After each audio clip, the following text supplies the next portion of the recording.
Okay, hey guys, welcome to my commentary for Jurassic World. Now, I've actually done commentaries for the three previous Jurassic Park films. You can find them on my YouTube channel. Um, the Blu-ray is out in America today and the rest of the world. It came out in the UK yesterday, and I've managed to watch the Blu-ray twice in less than 48 hours. I've got the time off, so I just figured I'd really soak in this Blu-ray because we've been waiting like 15 odd years or 14, 15 odd years for Jurassic Park 4, and I finally own it, and it's awesome. Um, and also in this commentary, I'm not gonna put a leash on my geekiness. The first time I watched it today, I basically took some notes and some of my thoughts when I was watching it. I was just having random, thoughts come up when I was seeing the film, and I decided to jot most of them down. So if some of them sound a bit crazy or a bit too I don't know, sort of like an over analysis of it, then you just have to excuse my my dive into nerdism, as a way of putting it. But anyway, I've got the Blu-ray in. I actually picked up the HMV, His Master's Voice. That's the shop name. Their exclusive Blu-ray set, which is like a tin case, which I have right with me, and it has the 3D Blu-ray and the normal 2D Blu-ray with all the extras on it, and it's a really nice set. And I'd say out of all of the ones I've seen, it's probably one of the best ones. Unfortunately, it doesn't have the Barbasol extras on it, but I'm sure there'll be a set in the future where I'll be able to pick one up when they sort of re-release it, which is going to happen at some point. It has to. But anyway, I've got the Blu-ray in, and thanks to everyone. I just want to mention before we press play and begin this adventure, I just want to say thank you to everyone who has been checking out the Masrani Global Backdoor website and diving deep into the history of Jurassic World. We released that last night. Universal gave us the green light, and it seems like everyone's really enjoying what myself and Tim wrote for that. Interestingly enough, that is that's actually a website that is had a lot more work go into it than even the Masrani website, and it's about the same age as the Masrani website. The thing was, what a lot of people don't know is the main website was Tim's initial idea. Tim came to me and said, "I've got this idea. Do you want to put that forward?" But the backdoor was my idea. It was I came to Tim and said, well, "I think we should have a website where people can hack into the systems and read all the secrets underneath the skin of Masrani Global and InGen." So thanks to everyone who's checking that out. Remember to spread the love and tell people about it, because it's hopefully paving the way for expanding the Jurassic franchise. So there we go. Hope you enjoy that. Now I've got my cup of Earl Grey ready, as I always do. Actually went down the wrong way.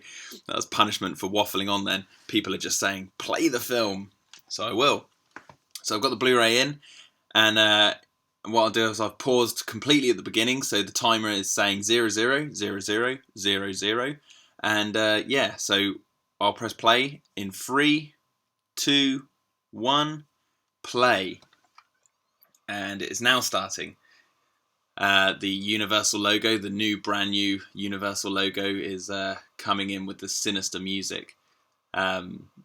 I remember seeing this crawl come up and for the first time, and I was like, oh my god, Jurassic Park 4 has finally been made and is available.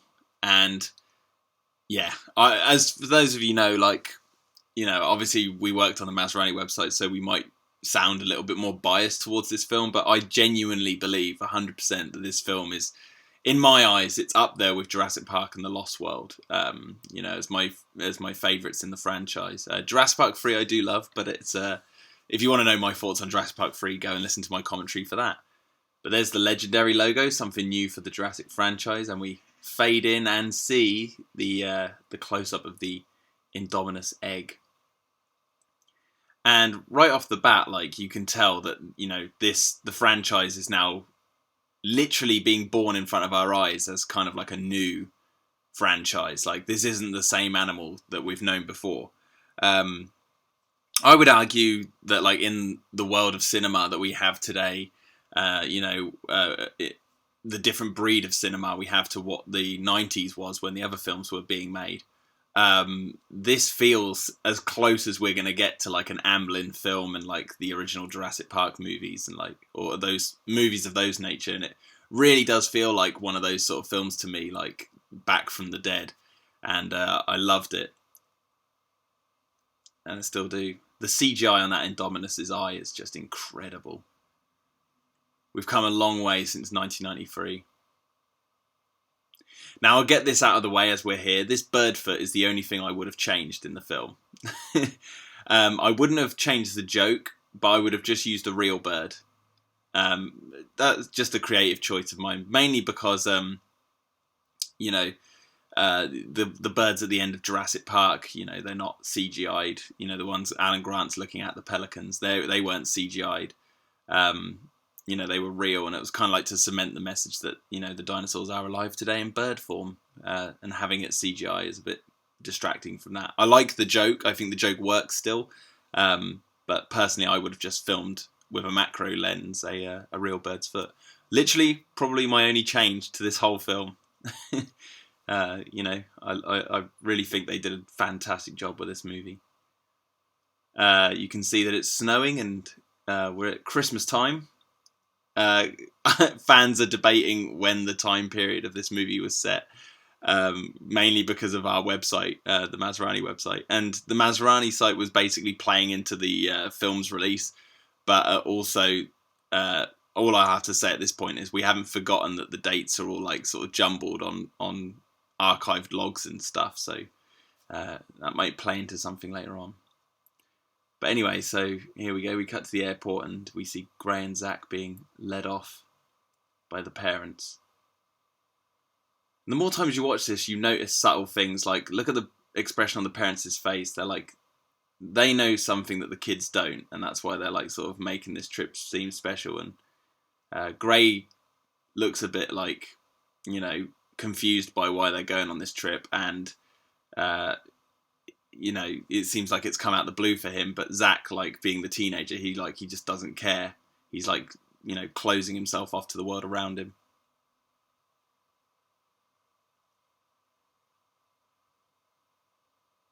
Obviously, the line she just said there, if something chases you, run, comes full circle towards the end of the film. If you haven't seen Jurassic World yet, you should and you're listening to this, what the hell are you doing? Go watch the film first.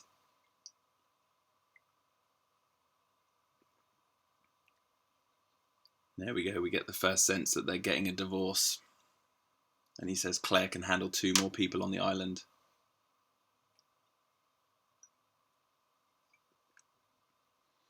Now, Sick Triceratops pointed this out to me. This boat is the Navitec 1, I do believe. And the Navitec 2 was actually seen at the beginning of The Lost World. That's what the rich family, you know, used to get to the beach of Isla Sorna. So instantly we've got like a little nod to the other films right there. A very deep one. They just happened to be ships that they actually use around Hawaii, that they dressed up for the film. You can hear a woman saying, "Welcome to Isla Nublar, the home of Jurassic World." Get our first look at Zara, being all hip with her iPad, using that as like a chalkboard with their names on it. And I love this shot here when it pulls back. You can see there's a sign for a helicopter tour, and all these signs are in different languages, and you see the monorail. The theme tune kicks in, and we see Ian Malcolm's book right there being read by Zara. Shows that even about 17 years on, Malcolm's book is still relative, you know, still, you know, interesting to people. Relevant is the word I was looking for. And there's the gates, which I do believe the tannoy on the monorail says that it was made from the original gate from the first film. Like they literally deconstructed it and then rebuilt it there using the same wood or refurbishing it.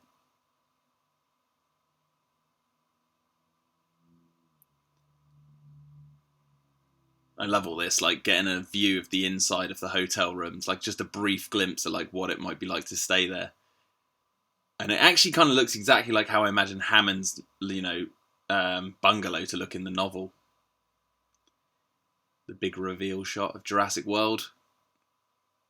You can see the T-Rex Kingdom there to the left. Actually, kind of looks like the the Jurassic World San Diego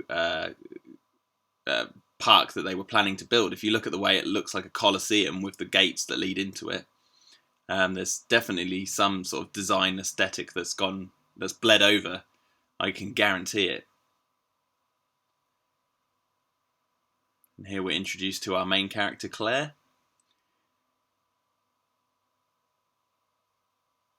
I've got some interesting things to say about this character. I really do like Claire as a character. And I'll give my reasons why later on when the specific scene comes up, because I can really dive into what she's all about in my eyes. Now this is really interesting, this scene, because I'm a firm believer, and this is where I'll start to do a bit of an analysis, that here the investors, yes, they're being shown around by Claire to she's trying to give them a sales pitch for their new asset, which is the Indominus Rex.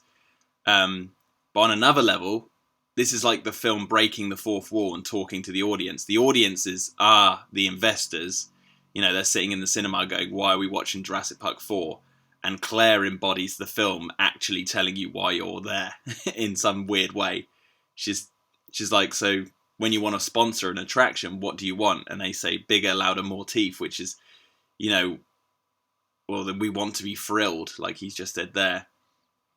We want to be thrilled, which is what audiences do. And so when Claire says, we've built it to be like, this hybrid, and this gentleman says, like, how do you get them to switch? Like, that is what the audience will be thinking when they're hearing this. They'll be thinking, well, how did they do that? And obviously Wu comes in, and instead of answering his question, he redirects it by showing off that it's bigger than a T-Rex. Because Wu's a deviant little character. And then they say, when will she be ready? And obviously, in a cocky manner, Wu says she already is. We get this absolutely fantastic shot, this blend of CGI and practical of the set of Jurassic World. And I feel like where the first film made us believe in dinosaurs coming back to life, this film really makes us believe that this park exists, out there in the world, despite having like holograms and stuff, all this futuristic technology, which, the other films predicted stuff. Like the first film had the night vision goggles and the touch screens and all that sort of stuff, and the Unix systems.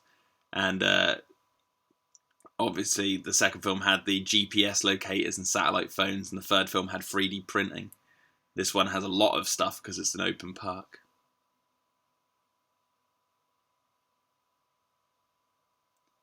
So you can have like holograms and stuff, and it still feels believable. And obviously, if anyone's going, well, it feels less believable because I got holograms. We are watching a movie about cloned dinosaurs. It is a piece of fiction. Just gonna have a bit of tea. Now I have sent out a tweet saying people should send in questions, so I'll see if they do. I think I've got a couple already.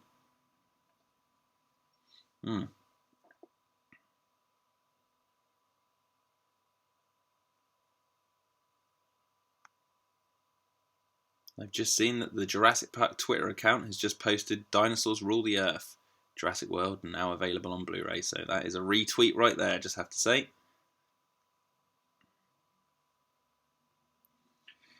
Obviously, we see Claire here. She meets the kids in the visitor centre entrance, sort of kind of like Hammond in the first film. Now, I'll talk a bit about Claire here because obviously she's being quite distant with her family.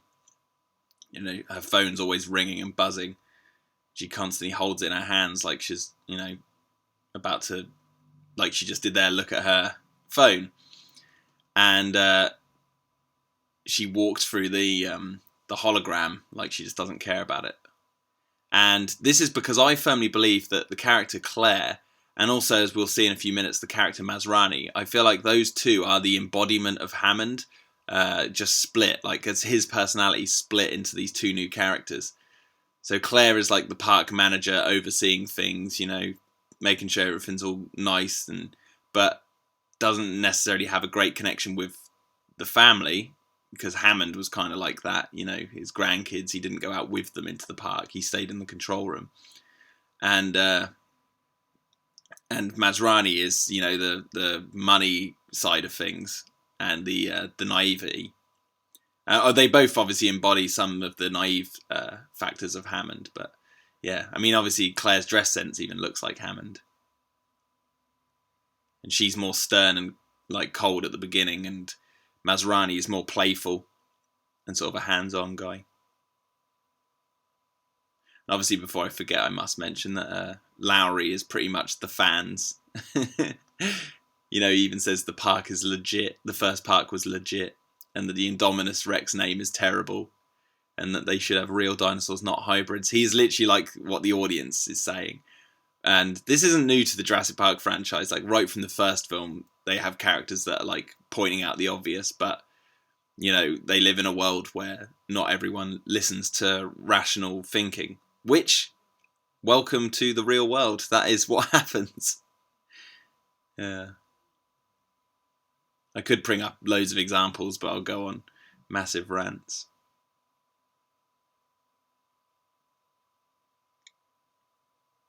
Nice little touch of Claire catching the drink in the bin, kind of shows that she's a little bit more aware of her surroundings than people like to believe. And we see this lovely shot of the park, and you can see the T-Rex kingdom near the Mosasaurus tank, and you see the water slides and everything. We've got this helicopter landing pad set that was actually built in Hawaii, as we introduce, arguably, the best character in the film. I'm not just saying that because I worked on Masrani Global, but I really do love Mr. Masrani's character. Old Simon. So yeah, like as I was saying, the embodiment of Hammond, like, she talks about the animals as assets, and then he says, like, are the animals enjoying life? And you can see it in their eyes, which is like,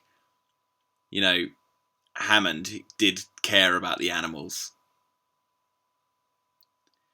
And obviously some of you are probably already jumping ahead a little bit and thinking, well, Hammond said to leave the islands alone, and Masrani said Hammond's dying wish was to create Jurassic World. Well, maybe there is some more story there than is being led on. And I love this scene. Obviously, Pat Crowley, the one of the executive producers, sitting in the driver's seat of the helicopter there, playing the pilot. And it's nice we actually get to spend some time in the helicopter flying, because, like, obviously the Jurassic Park film had, an iconic helicopter scene, and even Jurassic Park 3 had the plane scene. It's like, it's nice that this wasn't right at the beginning, in terms of like right at the beginning, but it's like a little way through, and we're traveling from one section of the island to the other. It's just like a nice little set piece in my eyes.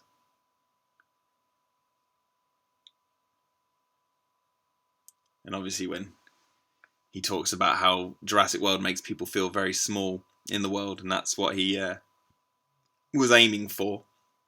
It's all really cool, because then the music kicks in and it reminds you, yep, you're watching a Jurassic Park film.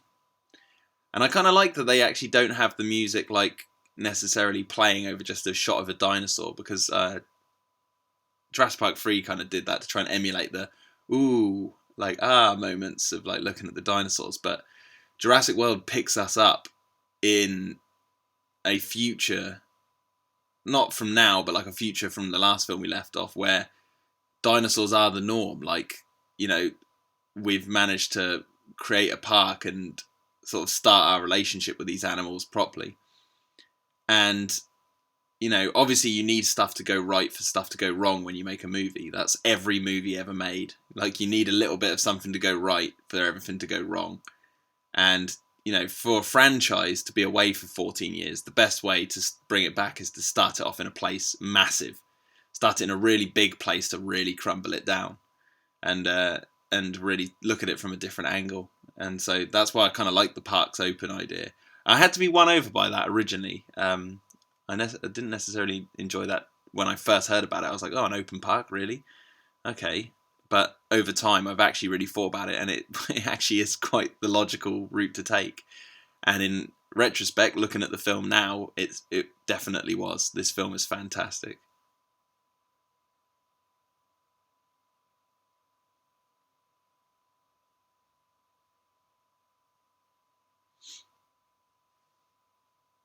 Obviously, this is our introduction to the Indominus Rex.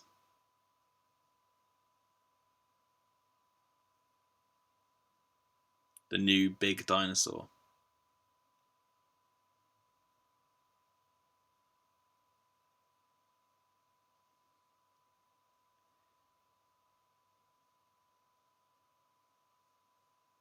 It's interesting that they say that, will this scare the kids? And he says, the kids, this will give the parents nightmares. And it's quite interesting that he says that, because you can really look at it like the Indominus represents the new, because it's the new dinosaur. It's a hybrid. It's brand new species. Like, it is something brand new in this already established universe. And to say the parents will have nightmares, is almost saying like the parents who grew up with Jurassic Park will have nightmares over this thing, because it's so like different and new. But that might be overthinking it a little bit. But it's always worth jotting down notes like that, because you never know. Movie making is a very clever art form, and they can hide a lot of stuff. Stuff they can make up on the spot, or stuff they think of retrospect. Like the creative process is exactly that.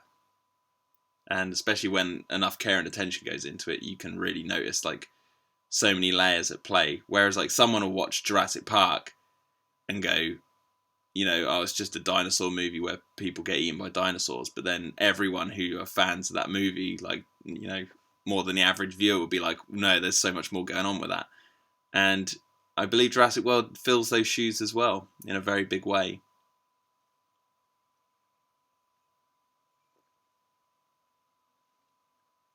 Here we see the old Babe, not pig in the city anymore, pig in the raptor pen. That'll do, pig. That'll do. We're introduced to the raptors of Ibris, the Ibris project. So now I can say that. The Integrated Behavioural Raptor Intelligence Study. And there is Owen Grady.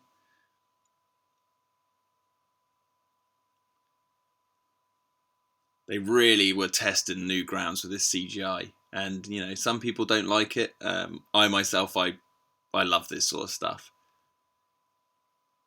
I like when people try and do bold stuff. Like, these raptors are completely in, like, the lightest, brightest sunlight. And in my eyes, they're holding up very well. And their CGI doesn't look anything too different to what we've seen in the previous films. It's just in the previous films, it was, very dark a lot of the time. I think a lot of people would say the eyes will, is what throws them off, because they're, sort of a different colour and, animated differently. But I pointed out that, like, there was this artwork where, for Jurassic Park Laserdisc, where this raptor had an amber eye with, it was like a piece of artwork to go along with it in a booklet. And there was this raptor with a piece of amber for an eye, with the insect being its pupil. And it kind of looks like a raptor from Jurassic World. So whether that played into their design choice for the raptors, I don't know, but it's pretty cool. Pretty cool similarity anyway, even if it was coincidence. Now we see there, he says, what do you want, buddy? And he says a field test, and Owen instantly turns away. And that's because that is what the audience are thinking. Like, this guy comes up to him and says, like, we want to use them for military purposes. And without saying a word, Owen turns his back to him and just starts to walk away. Like, that is the most ridiculous thing I've ever heard. And it is, like, it's like, obviously, raptors don't exist, so we don't know. But, like, no one rides bears into, or goes along with bears into battle. It is a silly idea, but, there is a substantial amount of evidence through the history books that show us studying animals for potential warfare purposes. Like, it's a real thing. it happened, like with, you know, wild horses or you know, looking at dolphins and sharks and even blooming kangaroos. Like, they have done research into it because, you know, before a big technological boom, why not? And then what Vic Hoskins' character is trying to say is like that tech is relying on, like, you know, electricity and power. And obviously everyone's saying he's wrong, but as we see through the course of this film, like, he gets opportunities to at least try his ideas, and as we all know, spoiler alert, they do not go well. And poor Owen gets caught up in the mix of it.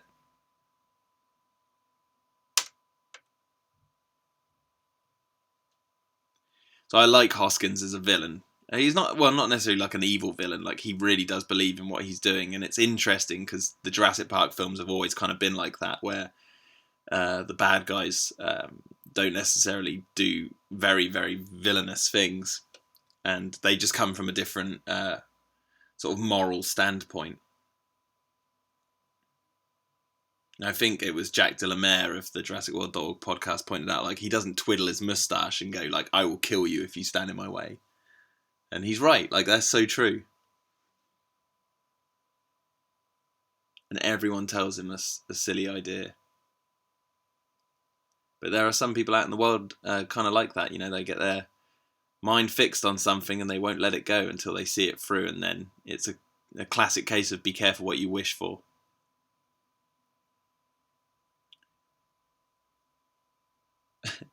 And I've heard some people say that Vic Hoskins' character is kind of cartoony, but, like, did you all see Nedry slip on the on the waterfall and lose his glasses with that little whistle sound that went whoop?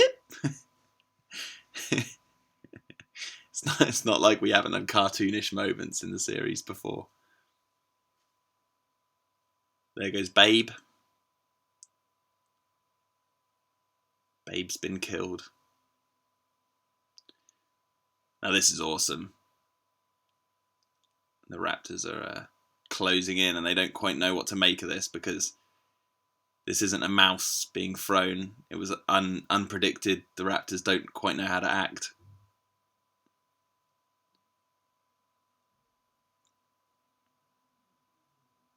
I love the design of this Raptor paddock.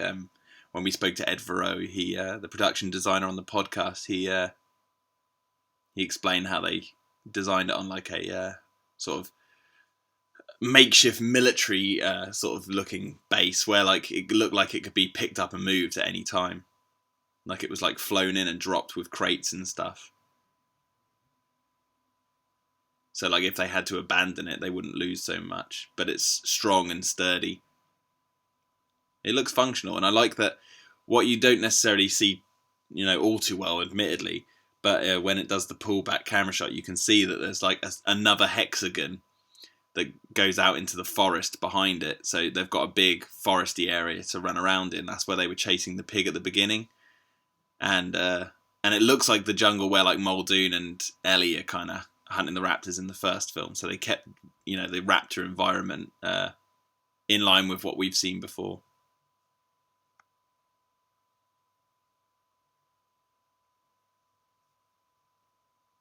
Okay, so I'm going to answer a fan question. Corey Baker asked me what my favourite CGI shot was in this film. Oh my god. Yeah, there's quite a lot. Oh god. It might be just, like, one of the raptor heads in one of their, like, harnesses, because, you know, we'd never seen sort of CGI done like that before, where they just, like, literally show it in full daylight really close up and show characters touching them with, like, no way of, like, hiding, you know, any inaccuracies, which is a ballsy move to do, and I think they pull it off. Like, the CGI is definitely impressive in this movie. And that's the thing about computer generated imagery. Like, you know, obviously none of it is ever perfect. Like, not even back in the day. There's never, like, you know, a movie where it's always 100%. You're always going to have hit and miss shots because they're on, like, a time limit and stuff. However, a lot of people will put a lot more pressure on CGI artists to get it to look 100% real, when really we might not have cracked like certain lighting, designs and how to accomplish something. Like, it is a very, each film is challenging the art form in some form or another.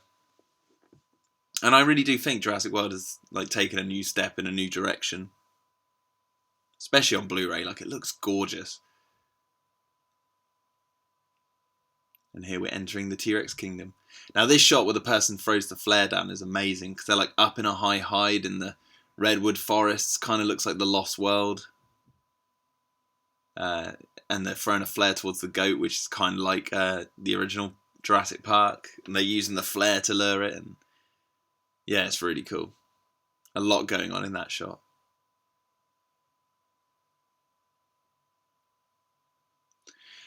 And now we see, Claire talking to her sister. Her sister gets upset because, they're going through a divorce and she's not looking after the kids, and that's what she wanted them to have a good weekend.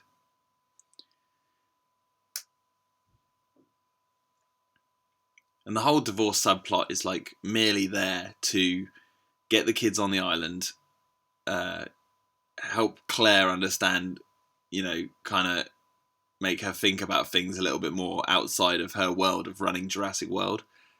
Outside her world of running Jurassic World. And obviously when we'll see in a bit, like Zach and Ty, when they talk about the divorce in the train, like it basically gets Zach to take note of his surroundings, and then the adventure begins, essentially, for those two characters, as we'll talk about when we get there. But I love the acting of like the some of the minor characters, like Judy Greer's character here. Like, she, everyone plays it seriously. Like, obviously there are jokes in the film, but there are jokes like in the other films as well, and they play it pretty straight. There's no like talking raptors or dream sequences of such. It's all in world.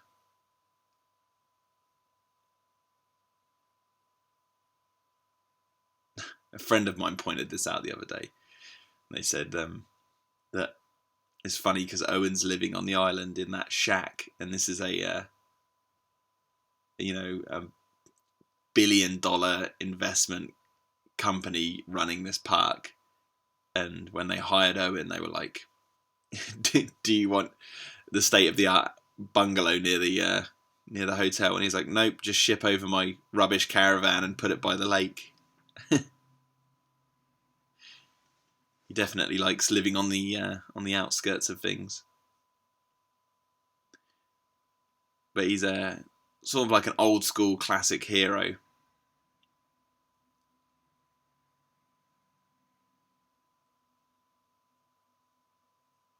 A Crocodile Dundee. But it was, I think it was Colin or Derek said that they wrote Owen to essentially be Alan Grant, Ian Malcolm, and Robert Muldoon, all rolled into one, which I can get on board with. I can kind of see that. Makes sense. He knows a lot more about the Raptors than Muldoon did. Let's put it that way.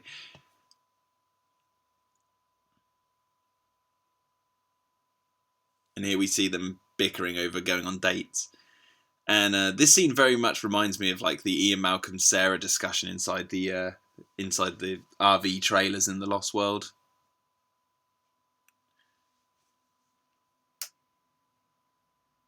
Or like Grant and Ellie arguing about kids, that sort of thing. Or discussing kids, should I say. With a dash of like the dinner scene in Jurassic Park. Like it fits into that sort of type of scene. But it's a relationship duo that we haven't actually seen in the franchise yet, people who are dating. Grant and Ellie were already together. Ian Malcolm and Sarah were already together. Dare I say, the Kirbys were divorced and looking to rekindle their relationship. And in this was two people who are sort of starting a relationship. So it's, another interesting look at relationships.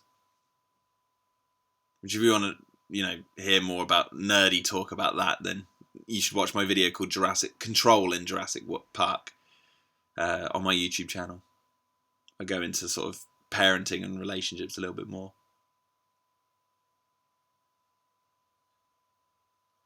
And now we're at the Mosasaur tank, and we see the shark hanging up. And here comes the Mosasaurus. Yeah. The biggest predator in the Jurassic Park franchise so far. And a worthy addition to the library of animals. Definitely impressive.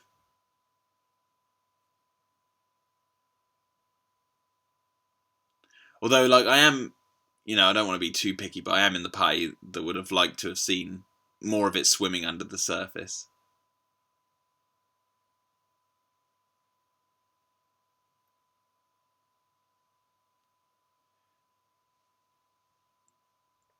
That's very cool. I remember the shots of where it was behind the audience during the Mosasaurus eating the shark.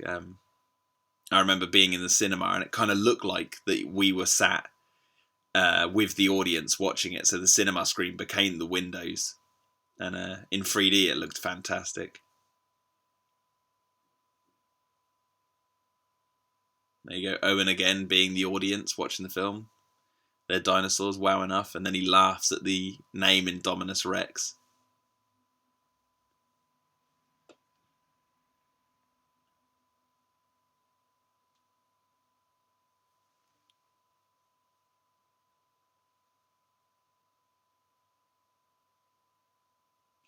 See, now we haven't actually properly seen the Indominus at this time, and, the Indominus can be compared to the Spinosaurus very easily because, it's the franchise trying to introduce a new giant theropod into the mix. And, the Spinosaurus is just introduced so quickly and so, without mercy. It just comes in, eats 2 people, kills the T-Rex, and then it's there you go, there's your new big bad dinosaur, what more do you want?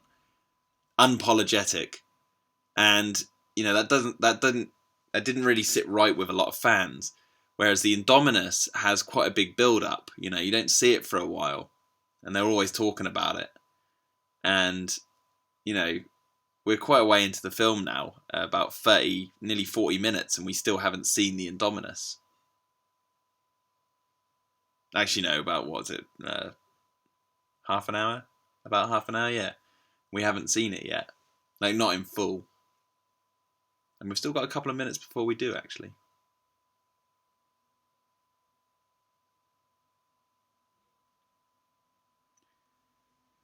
She checks the old thermal radiation.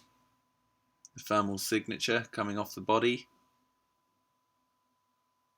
It's caked itself in mud like Arnie in Predator, hiding itself. Come on, come and join me in the mud. It's very good, Mr. Indominus. The Indominus Rex. Come on, let me ride you.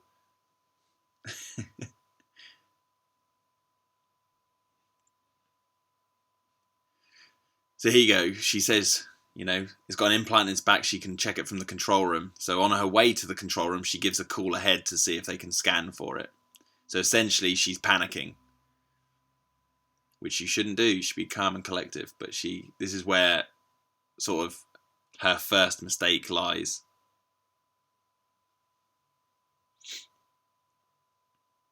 There we go. We get a hint of Lowry's life, and he's talking about Carl, obviously a stepdad, because he says, I consider him to be more of a dad than my real dad. And even that's a tiny little bit of information into his backstory. That's again looking at parenting and relationships. And I'm not gonna lie, I can relate to Lowry because my parents aren't actually together. They are, with other people, and they've moved on. We're all a happy family, but yeah, I've got a stepdad and everything, so I can relate. Although I love my real dad, he's absolutely fantastic. No one will top him. Now this is really cool, the sounds of the jungle. If you listen to this without my commentary, You can hear the sounds of the jungle as they're standing in the Indominus paddock, and it just really reminds me of the first film, like that sound of Isla Nublar. It's very cool. All the Jurassic Park films have had pretty good sound design, especially the second one and the first one. Obviously, the first one for its originality, like the T-Rex roar and stuff. But The Lost World has such a plethora of amazing sound effects and atmosphere.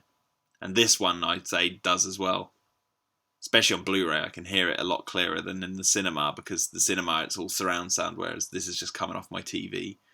Yeah. But anyway, here's the Indominus. It's just made its appearance. And it's now picking up that worker. There he goes. You can hear him being munched over the microphones. Then you see the Indominus rip his leg off and start chowing down. That's really violent. That's what we like to see. Now Owen panicking, trying to flee the door. This is an amazing sequence. This is so cool. The Indominus struggling to get out.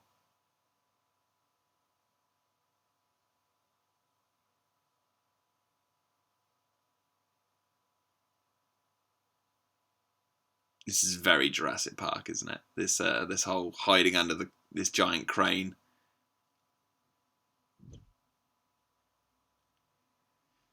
You see the poor worker hiding behind the truck, thinking he's safe. Nope. He should have found a better place to hide. That's so cool how it just flips that car over. And they actually dropped a real car as well. Cool. Just stands no chance. And he knows it. The look on that guy's face is just, priceless.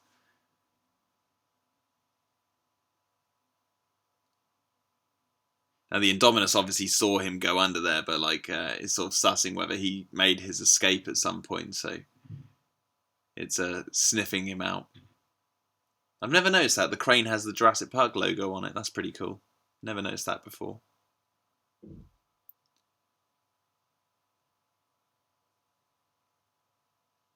That's amazing special effects. Really well done.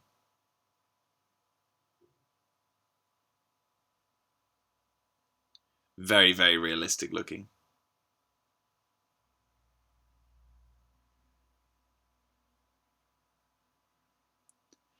And here we see Claire enter the control room. On the left of the screen, you can see Derek Connolly, Employee of the Month, on the wall. Now, take note of the security guard, the guy who was just looking somberly at Claire there. He's hilarious because 3 or 4 times in this film, he fails to stop people coming into the control room. He's like the worst guard on the planet.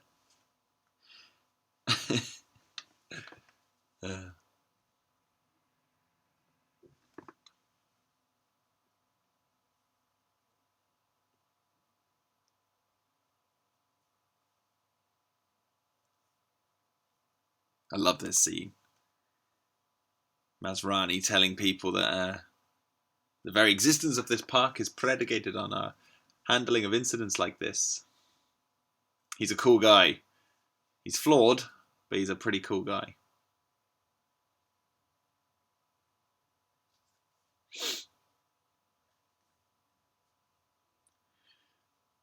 Now, obviously, ACU here, they are sort of our first introduction to sort of like the militarized side of InGen in a way. Like, this is our first view of them. And we cut to this amazing shot. Look at the CGI there. Like, how can anyone say that that's bad? That is awesome.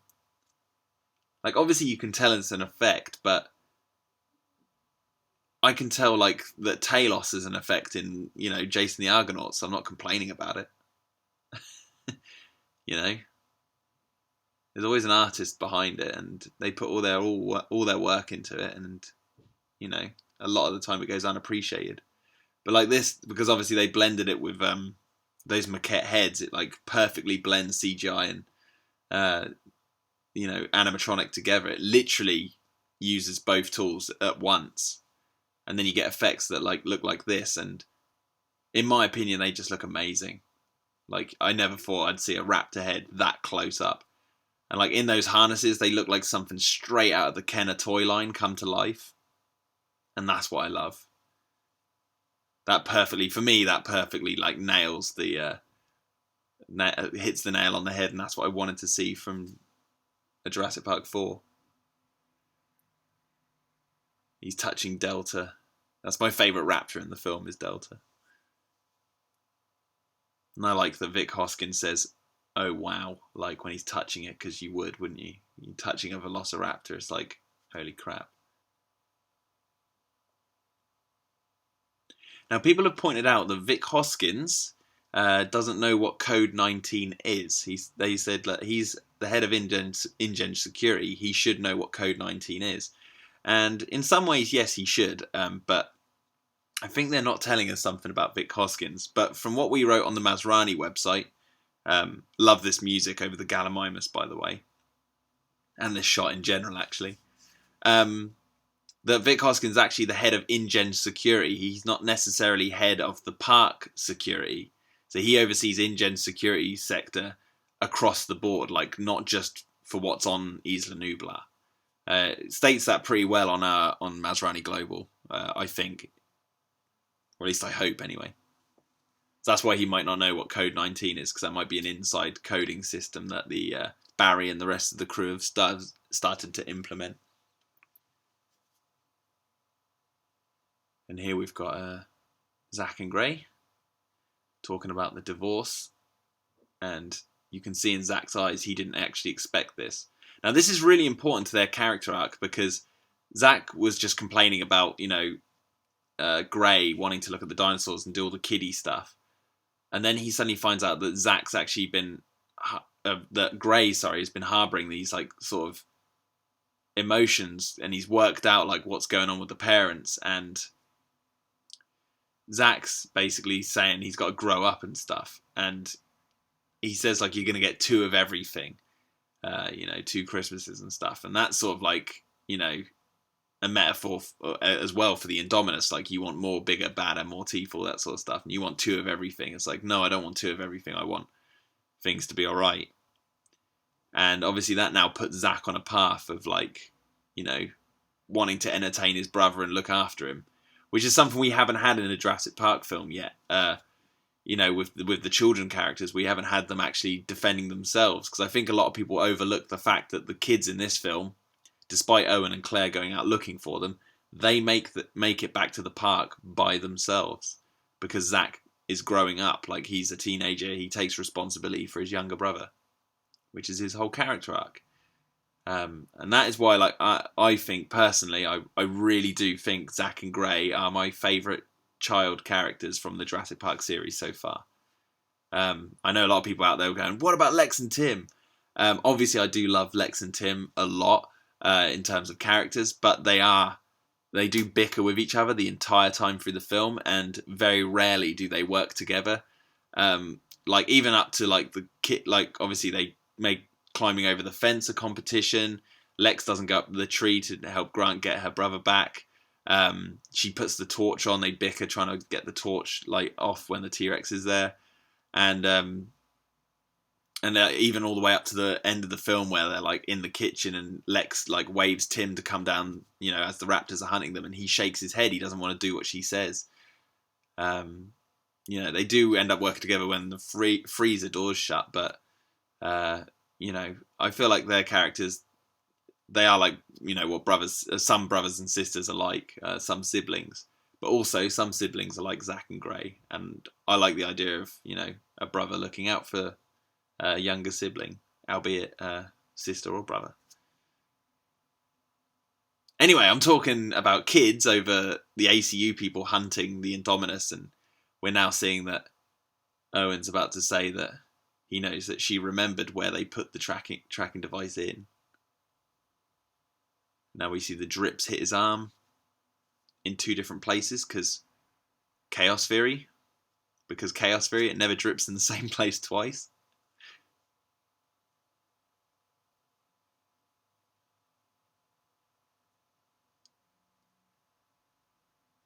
This is amazing.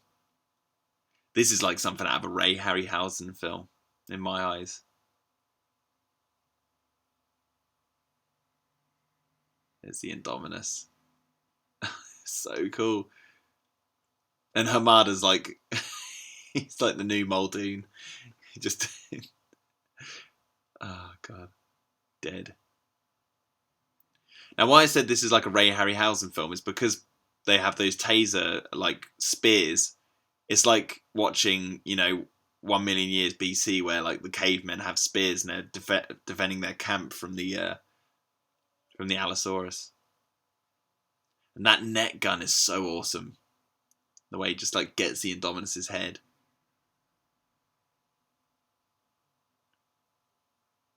God, just chomps that guy to bits in the trees. God, they're just panicking. They have no idea what to do. Here's my favourite moment from Owen. Evacuate the island.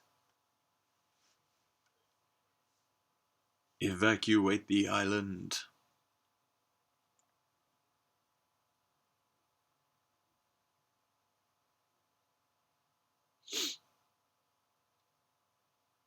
Now, I love this line from Masrani saying, do you think the animal was contemplating its own existence?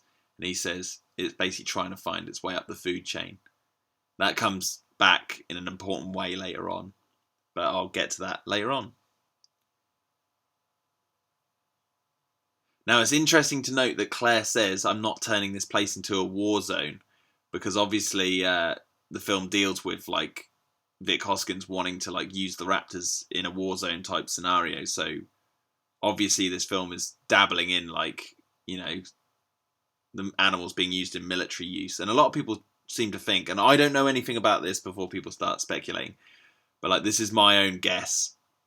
But I don't think the sequel is going to go down the route of militarized raptors too much. I think it might still tackle it in some form, but I don't think that's going to be the focus of the movie. Because I think this film covers it pretty well. Like, we see them go out on a field test, we see them hunting something, we see how it goes wrong. Like, they speak about war zones and using it in military purposes. Like, I feel like this film is that. So we're not going to see, like, terrorist raids in the desert with raptors. I mean, I could be wrong. They could somehow work that in there, but I just have a feeling that that's not what we're going to see. But that's my guess.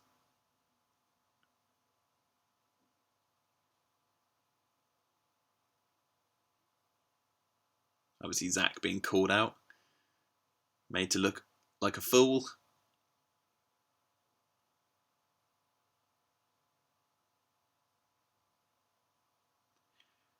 Now, I think the gyrospheres were Spielberg's idea, and I remember when I read the script back in April 2014, I really loved the idea of these things, because it was so vastly different to what we've seen before in terms of a vehicle. It's so like 1950s Westworld type thing, but like brought to life in reality in the Jurassic Park universe. Obviously, gyrospheres do exist today, but they're not like they are in this film. They're like, little remote control things. But yeah, obviously everyone says what would happen if you drove through dinosaur poop or mud. Like, obviously the glass would get dirty, but for the sake of storytelling, I guess they don't drive over any mud. The first film has stuff like that in it. You can always say, like, why don't they have locking mechanisms on the vehicle doors? As the characters say quite explicitly in the film, like, why don't they? That's such a stupid thing to do, not have locking mechanisms on the doors. Now, this scene's really interesting for the character of Wu. Obviously, this is emulating, like, the book, the chapter version 4.4, I believe it is, from the Michael Crichton novel. It's sort of a retelling of that scene in the Jurassic Park universe. And it's interesting because Henry Wu's reaction, there's something going on behind, his reactions. Like when he says it hid from thermal imaging and he's like, really? He stops taking a sip of his tea. And Masrani says, like, what purpose would we need for an animal that can camouflage? And that's true, because like, why would they want that? Because if they're putting it on display and it's hiding from the audiences, they'll have like a Dilophosaurus in Jurassic Park moment again, where it just won't show.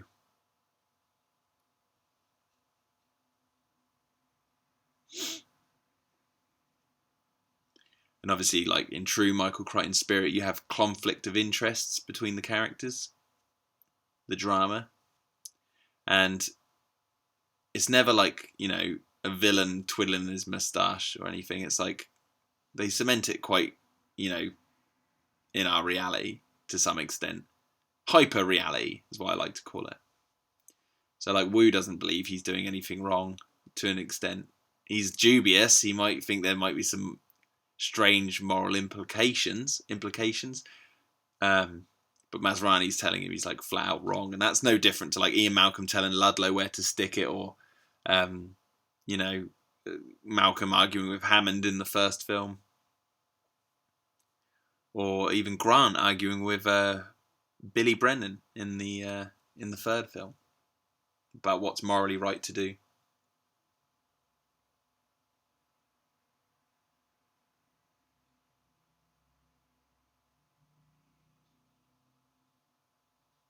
Jimmy Fallon here being a fool. And he does introduce all the rides at Universal Studios just like this. And this is also a harking back to the original, where they're like, you know, the voice you're now hearing is Richard Kiley. We spared no expense. And so they managed to get Jimmy Fallon.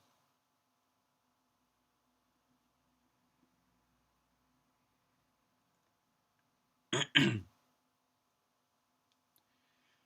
here we see the herbivores all basking in the fields and grazing. It just looks awesome. They do move in herds. The Apatosaurus, which were in the original novel. They were the main sauropod on Isla Nublar from Crichton's novel. They finally made it into a film.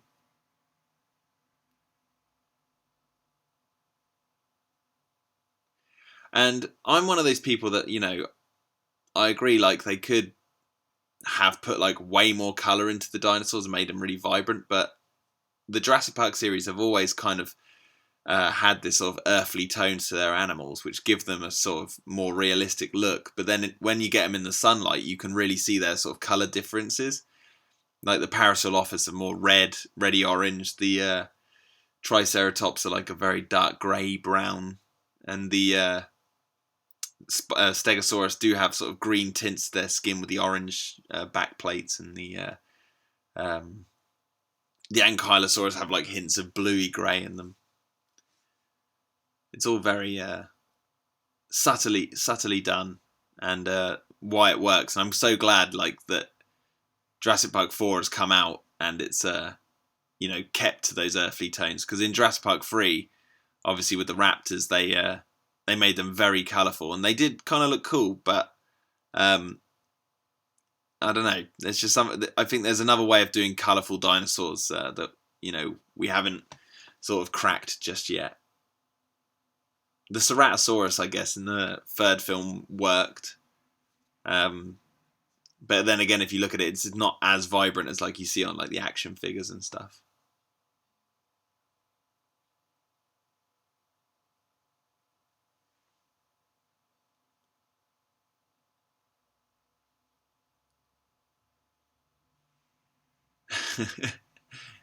Larry just says he's doing his job, but then like, he still loses a gyrosphere. I do stuff like that all the time.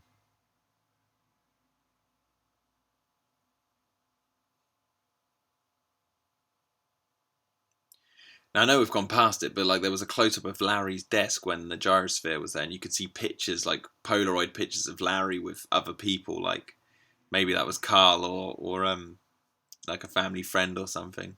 It's like little tiny details like that just add to the characters.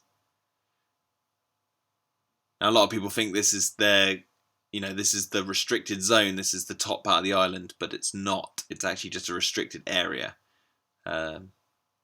still in the Gyrosphere Valley. But the what's above in the restricted zone, as far as we know so far, is the Raptor training pen and the Indominus Rex paddock. And there might be more stuff up there, but as far as we know from what we've seen, it's only those two things.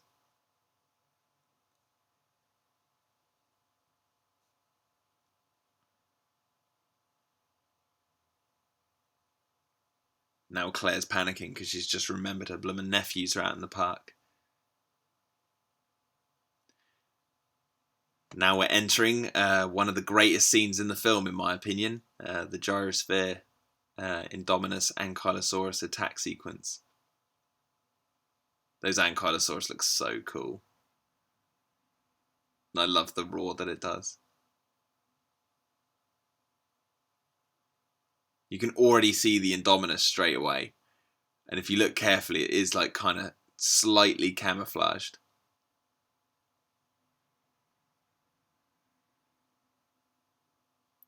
Now, a lot of people think, like, how the hell did those Ankylosaurus get into the restricted area?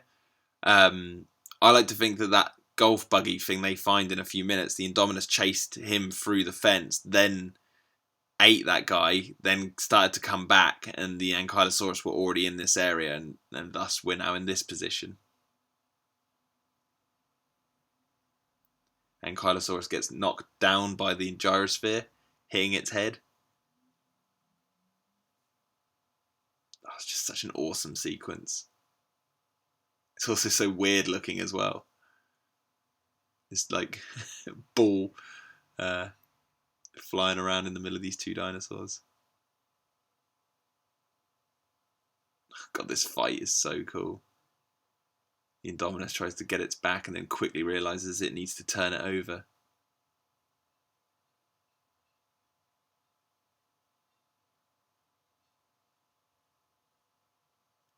And it's always cool to have a herbivore-carnivore dinosaur fight.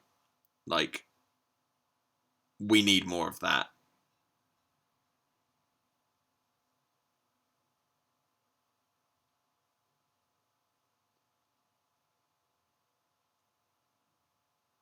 Now, obviously, this is a harken back to the scene in the first film where the tour vehicles get, smashed up. I mean, every Jurassic Park film has had a scene where a massive theropod, attacks a vehicle of some description.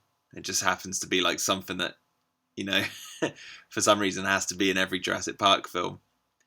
They do that in the Alien series as well. Like, every Alien film has a fourth act, where they think the alien's dead and then it comes back.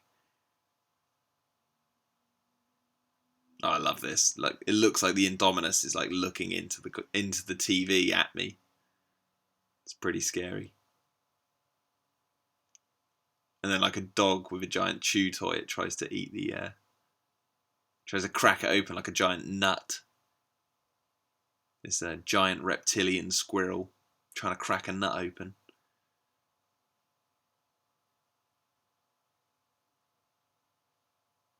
Oh, that's so cool.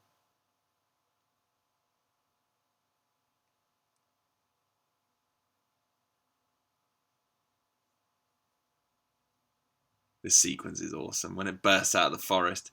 It's funny because that bit of forest looks like somewhere like around where I live here in the UK. Like some of the countryside a little bit looks like that. So whenever I see stuff like that, I always think like like a dinosaur could come running out of the bushes at any moment.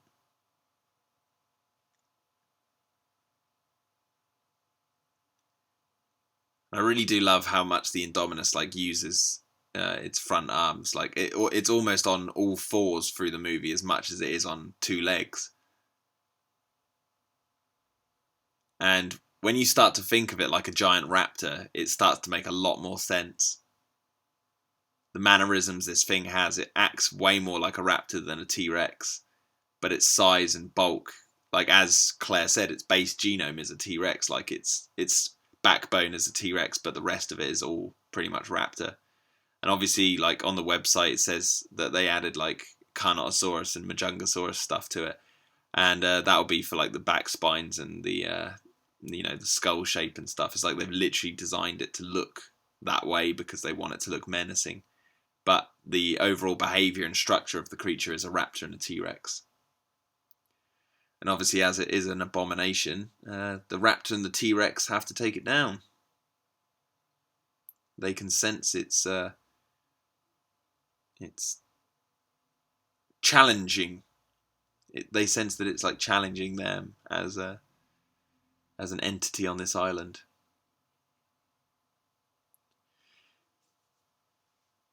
Now, this is also a very, very important scene to this film. The lack of dialogue really sells this scene. You know, you've got the cut from a CGI Apatosaurus body to an animatronic head, and it's flawless.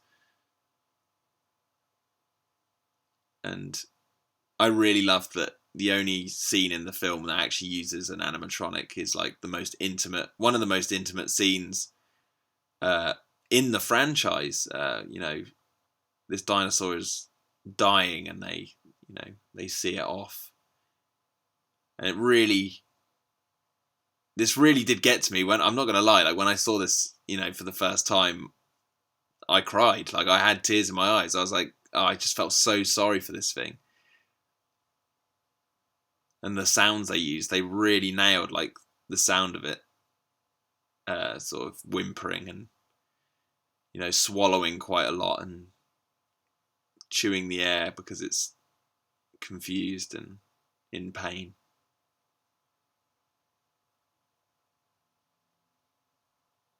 It's a very impressive animatronic.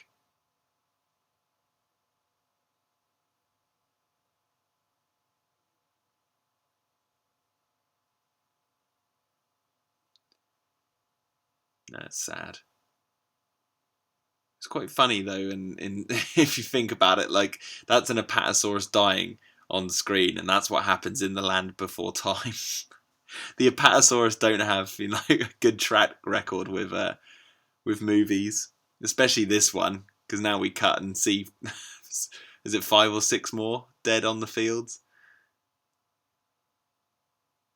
Yeah,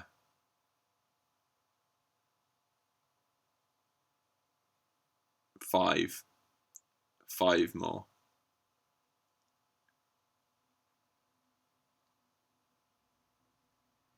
Now it's interesting that he says it's killing for sport because obviously it's challenging all the other animals on the island to test where it fits in the food chain, as he says. And in doing so, along the way, it is, you know, almost finding pleasure in what it's doing. It's like, you know, going around killing, and it's like nothing is challenging me. Like it realizes it might be the top predator on this island. And that's a scary thought,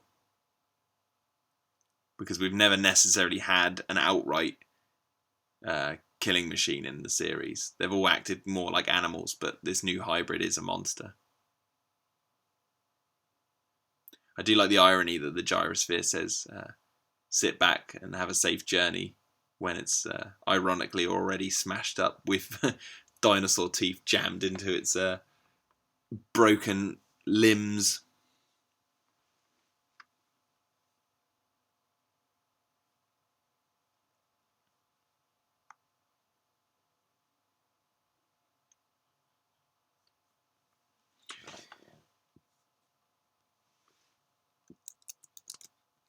Alright, I'm just going to put out a tweet. Any more questions for the commentary? Because of the timing I'm doing this, I don't know if people are awake or on their way to work or anything, so we'll just have a look. We'll have a look-see, wait and see if anyone else chimes in. A few people online, but whether people actually have questions for me, that's up to them. I'm having fun.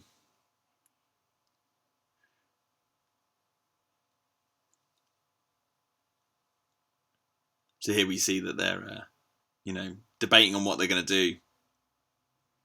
You know, Owen wants to go in, but he doesn't want her to come with him. He points out that she's wearing ridiculous shoes. She's having none of it. Which is good.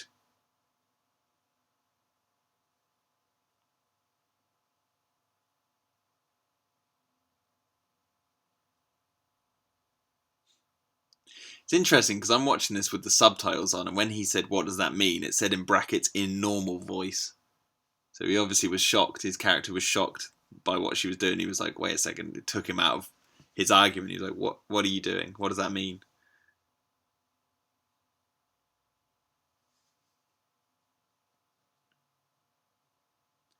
Then we get a classic cut to a footprint, which is cool. See, here's the helmet of the guy who was driving the go-kart, and I firmly believe, and I think that is true, that the go-kart was chased through that restricted area fence, and that's why, you know, the Ankylosaurus got in there. It's all because of this guy.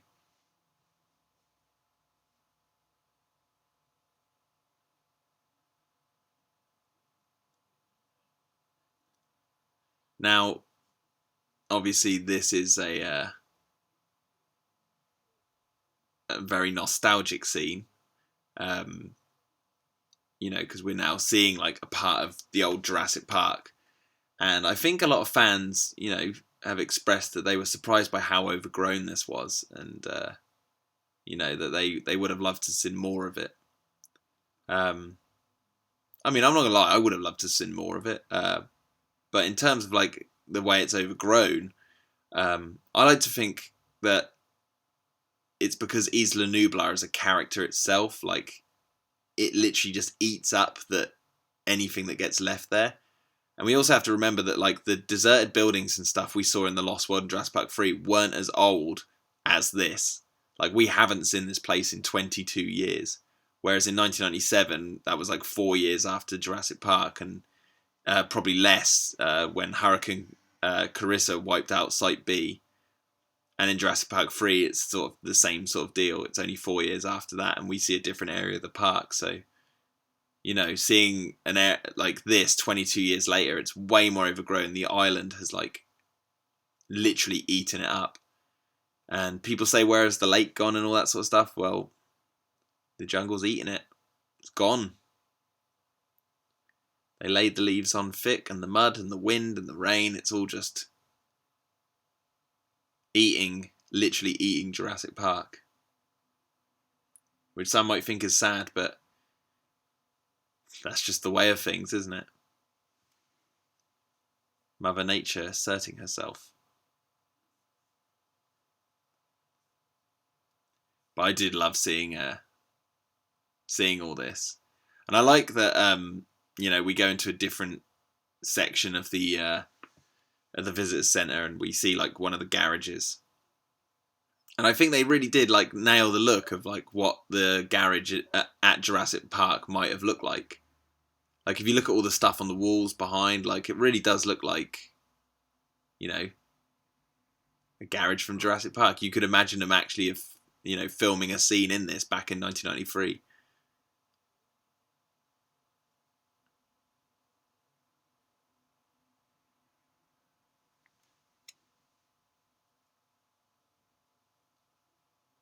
And we see all the people crammed into the main section of the park.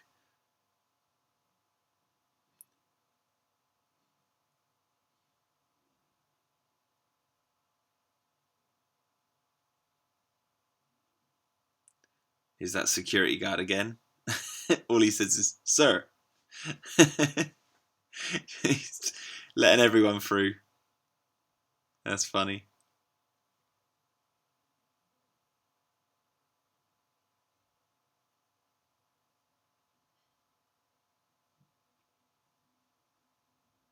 And I do love that Masrani's just like, no velociraptors should be let loose on this island. That's obviously, again, what the audience is saying. Don't do it, because they're raptors. But Vic Hoskins is like, we must, you know, push forward. There you go, he just said it. He says, you're out of your mind. And I like that, because he says, like, basically everyone in this park is just trying to save lives, and they're just doing it in a way that they believe is the right way. And it might seem daft to others, but Vic Hoskins, there are people out there in the world who are kind of like that. I definitely met some people who are a little bit like Vic Hoskins. you know. And they're nice people, but they, you know, they when they have their heart set on something. And now they're drilling the gun to the side of the helicopter, and obviously that was Owen's idea in the first place. So, you know, who's really running the show here? Now this is Masrani trying to take control of the situation, thinking he's all that, when that's him being a very hypocritical character, because he originally said that, you know, you'll be much happier in life if you accept that you're never actually in control. And now he's trying to take control, and that becomes his downfall, which is what the downfall of Jurassic Park was. You know, you try and take control, and it doesn't go the way you expect.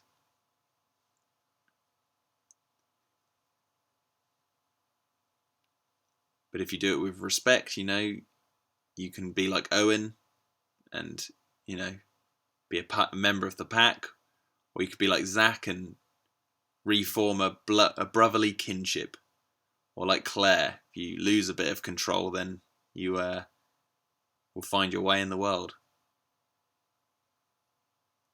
But obviously, Masrani trying to take control in the helicopter, you know, is his undoing, and his undoing is a pretty big one, as we'll see in a few minutes when he well, let's not spoil it now. So these kids have just started a 22-year-old Jeep, and I've heard so many people say that would never happen. And you might be right, but also, you know, they've got clone dinosaurs, so hyper reality again. Like the first film, Tim survives so much, gets electrocuted, gets thrown off the edge of the car, has that car chase him down a tree. In the podcast, we call him Tim Vincible. Tim Invincible. It's all hyper reality. It's all fiction, bit of fun. Be a bit boring if they found those Jeeps, tried to get it to start and it didn't. And obviously we'd never seen those Jeeps driving like they are in this before, you know, in terms of like smashing through gates and being all rusty and old.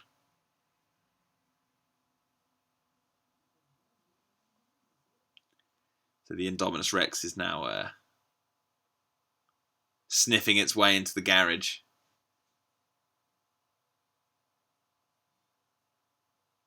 The CGI on this thing is just insane. Looks so good.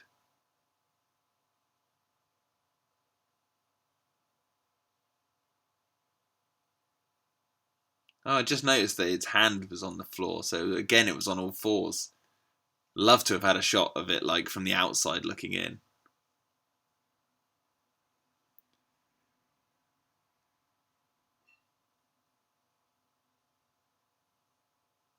Here we go, a loud thud, and the Indominus comes crashing through the garage.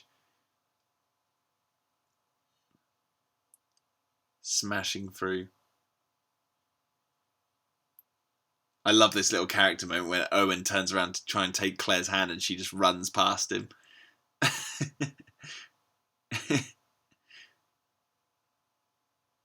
The Indominus bursts into the visitor center and kind of reenacts the big T-Rex roar at the end of the first film, but it's not, obviously it's not the same, but it's like, get out of there, you beast, which is what everyone's thinking, get out of there.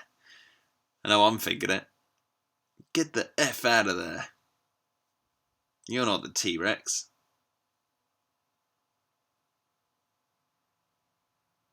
There's Masrani saying, did you boys served in the armed forces?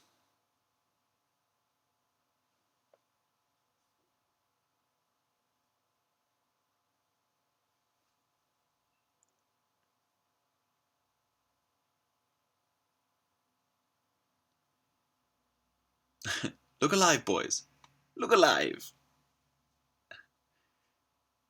Now we get this awesome, like, sort of shot of the Avery off in the distance. And this Avery is impressive.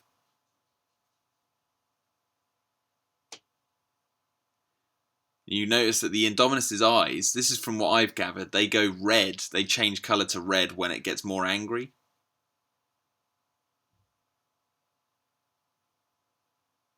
the music on this scene where you can see the CCTV camera of the Indominus. The music sounds so much like the original film.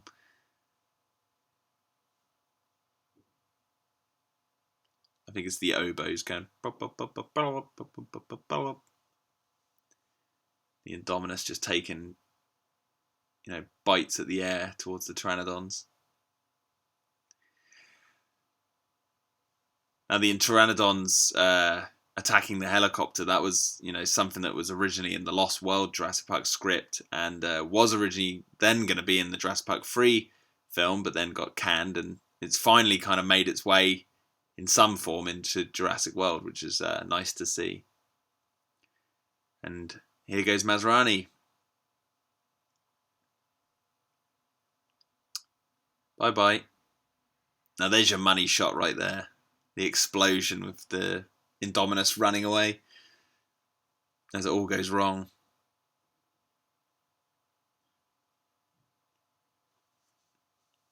Now I love the Dimorphodon's design because they look, like the ones from the Lost World PlayStation video game. They're green with the orange wings and they're very vicious. And the Pteranodons in this film, I love them because they're just like seagulls. If you've ever seen a flock of seagulls at the seaside and seen someone drop a load of chips on the floor, it looks like, the Main Street sequence where, the Pteranodons are attacking people on Main Street, as we're about to see. And there's a shot where Vic Hoskins looks out over the park and sees them all pecking at the people, and it just looks like a load of seagulls like pecking at chips on the seaside. And it's terrifying because it really, makes us feel small in this prehistoric world. And who's to say like they might be really hungry? Flying reptiles might be like birds today. If you ever see pigeons, when you throw down bread and stuff, they just go nuts. And then they eat even if they're not hungry to like store food. Here we see the kids making it back safe all by themselves. Literally driving a Jurassic Park Jeep.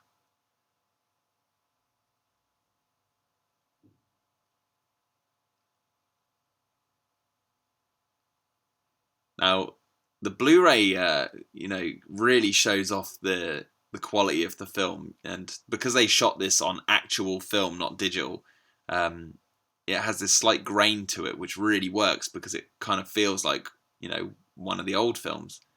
On Blu-ray, you can see it a lot clearer than you could in the cinema to an extent. You can definitely tell it was shot on film, is what I'm trying to say. And yeah, the air raid sirens. And here's the seagull chip sequence I was talking about. You just got to imagine the humans as chips. There's Jimmy Buffett carrying his 2 margaritas. Which is funny because later on you hear the tannoy system. Later on towards the climax of the film, you hear one of the tannoy systems saying it's always happy hour at Margaritaville. You can see Pteranodons have blue heads and some Pteranodons have red heads. The red heads and the blue heads.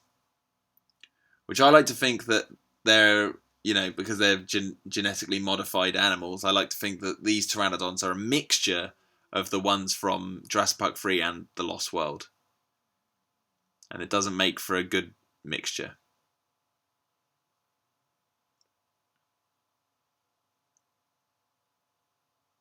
This is awesome. It's all like all hell is breaking loose.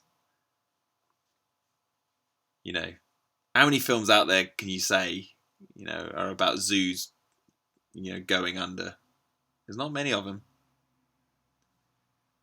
There's the shot I was talking about. Vic Hoskins looking out, and they just look like seagulls pecking up tiny morsels. Now, obviously, we're about to see one of the most spectacular deaths in the franchise. Mainly because, there had never been a woman killed on screen in a Jurassic Park film, so they made us all realise that by giving her one of the most spectacular deaths of the series. And interesting that the actress did all her own stunts. They actually did a flyer up and everything. There wasn't necessarily too much digital compositing involved. This is just horrendous, like she's screaming in the water as it's like trying to get her out. She's too heavy, and then, yep, boom, slam shut. She's a goner. The Mosasaurus makes an appearance. I've actually heard a lot of people say, like, why don't they ever mention her again? Like, why doesn't Claire say, like, where's, Zara? And it's never, bothered me too much because, like, Hammond never asked where Gennaro went after Gennaro was killed. Obviously, Maldini did say, like, I think this is Gennaro. Like, no one gave, two shits about Gennaro. I felt like Zara was like the Gennaro of this film in some way.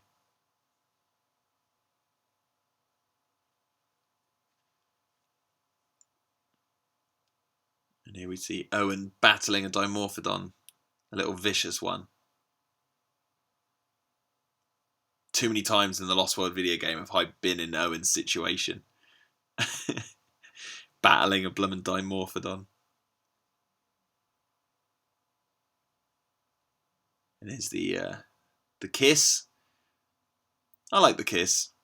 I know I've heard a few other fans say that they'd prefer it not being in the film, but I like it. I'm a romantic. If you don't believe me, go look at what I call my novel, Through the Dark and the Dawn. I call it a romantic adventure. I've got a soft spot.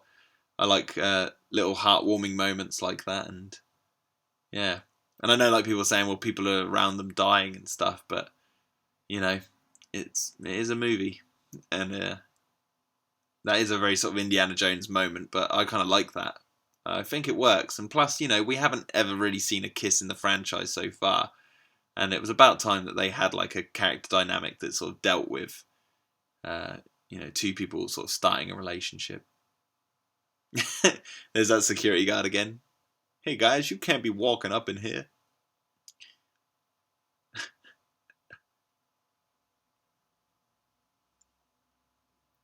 Now InGen's taken over. We see the InGen helicopter flying in, and then this awesome dude just takes a Dimorphodon out. Which, I've said in the past that I didn't think I'd ever see people shooting dinosaurs in a Jurassic Park film, and I didn't think it might be right, but those Dimorphodons were so annoying in that game that I was just like, if you have to shoot one of them, shoot the Dimorphodons. And they did. No, but I think they handled it really well. It wasn't like, Torok. This feels very much like a Jurassic film. In terms of like the way the humans shoot at the dinosaurs and stuff. They don't overdo it. And plus you kind of feel a little bit sorry for that Dimorphodon because, it's obviously exploring.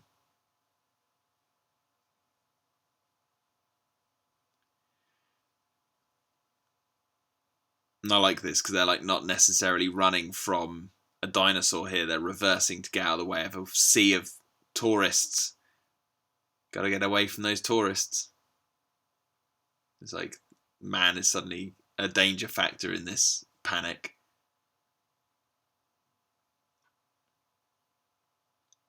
Now we cut to later on in the day.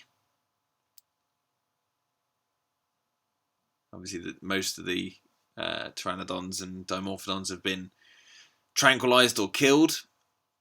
And while this is all going on, now Masrani's dead, Vic Hoskins has taken over, and he's immediately initiating his, mission to use the Raptors to take out the Indominus and try to see if he's right.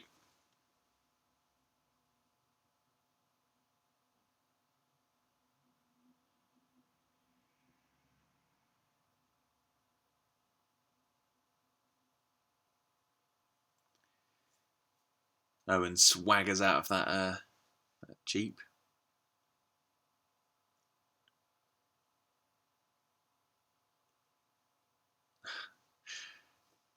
Punch him right in the face. And like, I love that he says that like the mother hen has returned, and it's like he says like 2 metaphors about hens in this film. It's like he's obsessed. I think the Empire podcast pointed that out. It is true. It's really funny.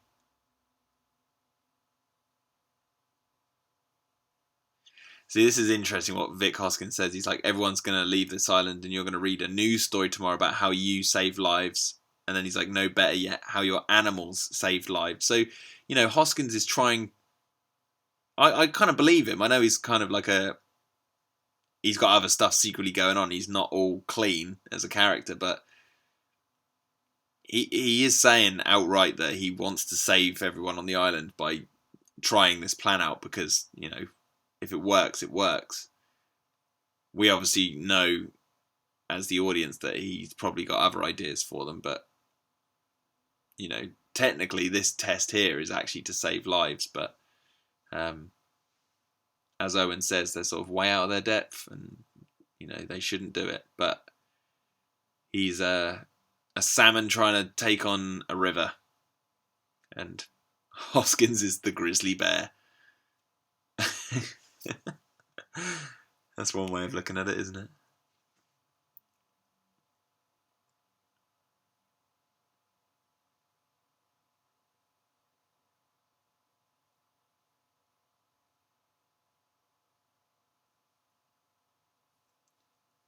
It's cool that he says, like, you know, are they safe? And he's like, no, they're not. Just right off the bat, nope, they're not safe at all. They're raptors. Like, don't be an idiot.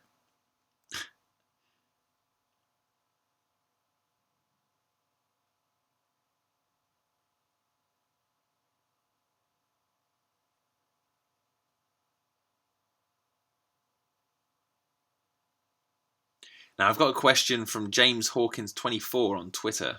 He's a regular listener, and he's asked me a question. He says, what do you think of the new colour grade, and how much the CGI looks better on Blu-ray on the smaller screen? And yes, I do agree. I actually do believe they have been working on the CGI since the film's release. Like, especially towards the end climax, the T-Rex looks like a slightly different coloration. But then again, I don't know if this is down to how bright projectors were and how crystal clear the imagery is at cinemas. Because when you get it home on Blu-ray and you can get the lighting in your house right, you can see all the finer details. But they've definitely sort of done something to it. It looks so nice on Blu-ray. Like, it looks gorgeous. Very clean cut, and it really enhances the special effects. You know, not 100% in some cases. Some people argue, like, you know, some of the shots probably when the raptors were attacking in the forest in a few minutes. But, you know, again, I'll bring up the argument, not every film is perfect. So, you know, you can't strive for utter perfection because it's impossible.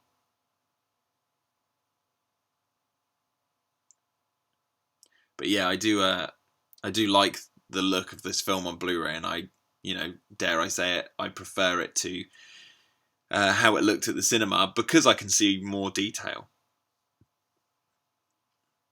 And plus I can watch it whenever I want as well.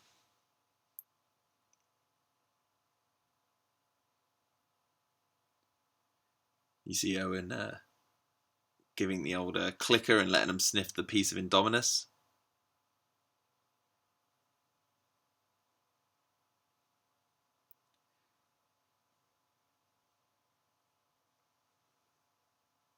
And now they're about to release the raptors.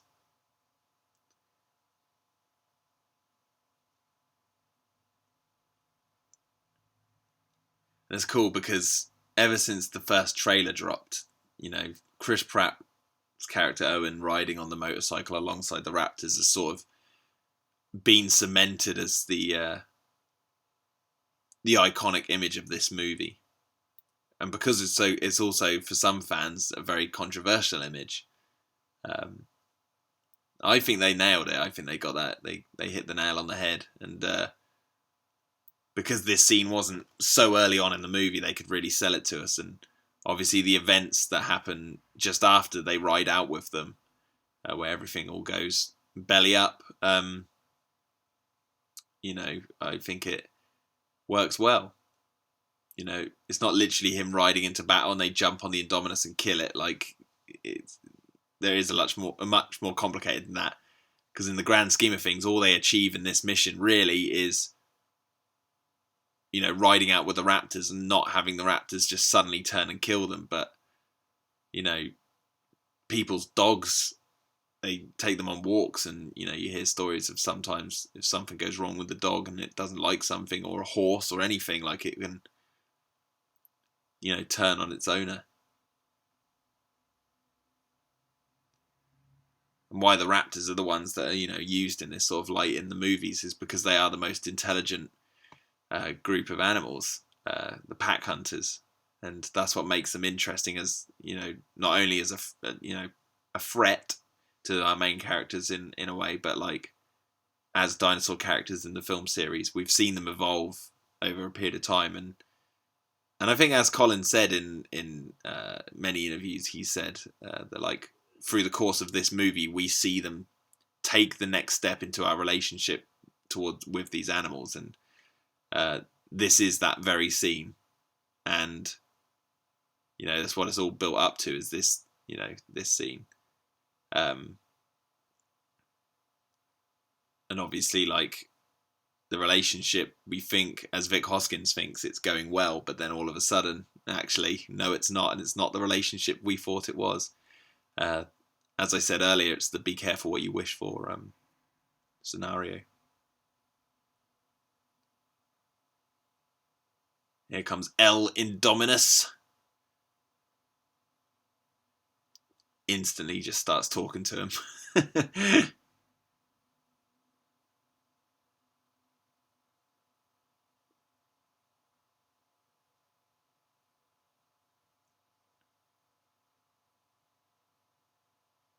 I admit, like, when I first read the script, this was the moment in the script I was like, wow, they're gonna have to, like, this is the fine line they're treading. They could either do it really badly or really well, and in my opinion, I think they did it really well, because the Raptors, like, are looking back at Owen and the rest of them, and when Vic Hoskins says light them up, they fire their weapons, and they're essentially firing them sort of towards the Raptors as well, not just the Indominus, and that might be the tipping point for the Raptors to suddenly turn on the humans. Maybe they weren't going to, essentially, then, but when they started opening fire, the Raptors were like, well, what the hell? And because they just had sort of that communication with the Indominus to some extent, they, as Owen says, they get a new alpha. But the Raptors as characters are sort of in a sort of confused state now. It's like they've taken one step forward and then two steps back. And now they want to kill the humans that they were, not attacking a few minutes ago.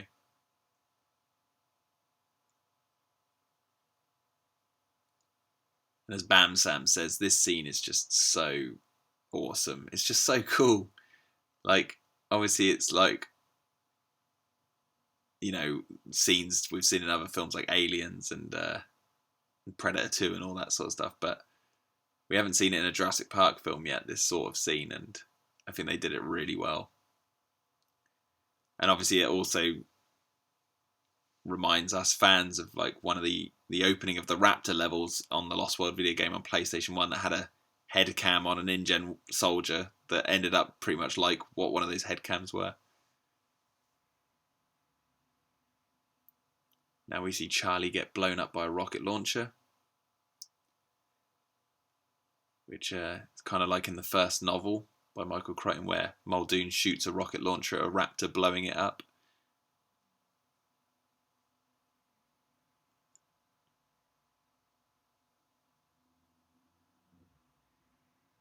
Now the InGen soldiers are falling back, and Barry's resorted to hiding in a log, which some could say is, again, another reference to the original novel where Muldoon hides in a load of pipes from the raptors as they start trying to claw in.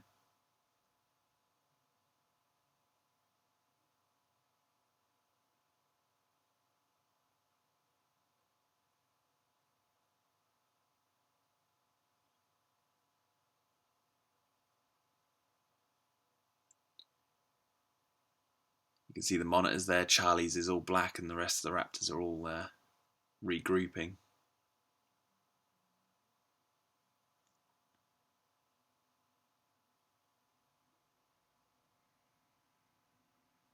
This is such an awesome sequence.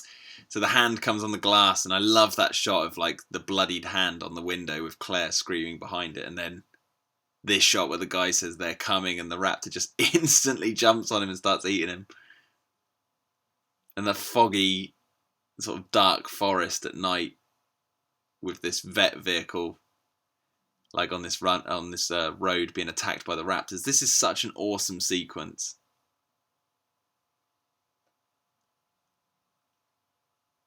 It's almost kind of like the Jeep sequence with the T-Rex in the first film, but like replacing the T-Rex with raptors. Like, so cool.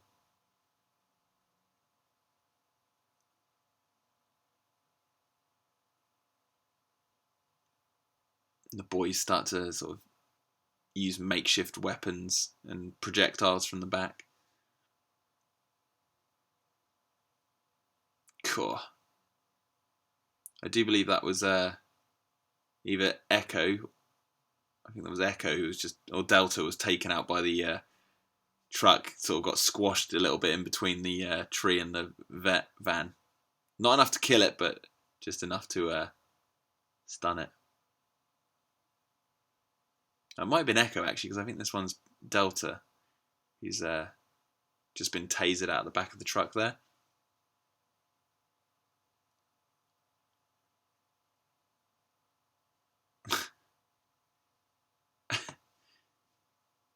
Don't tell your mother about that.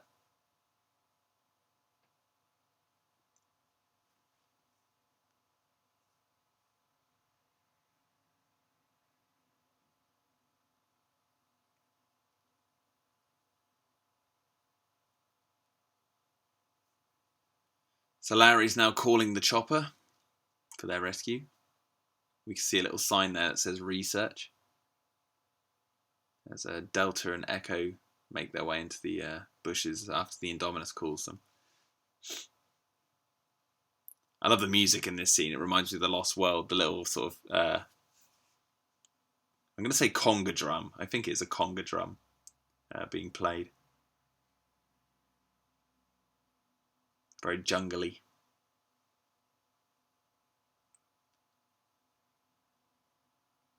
So this is an interesting scene. This is where we get our sort of, I guess, our first shots into what clues as to what might, where the sequel's rolling over to.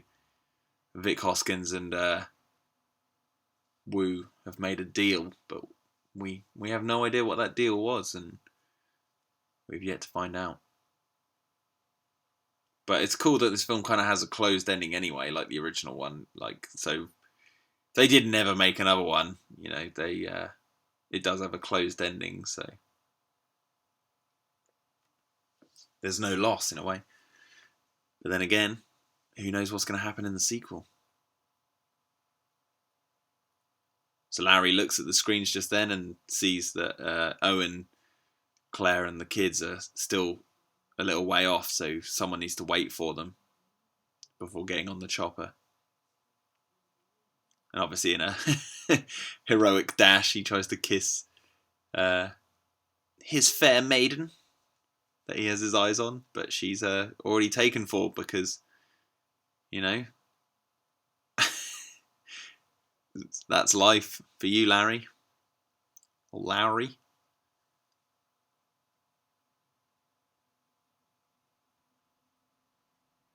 This is so cool.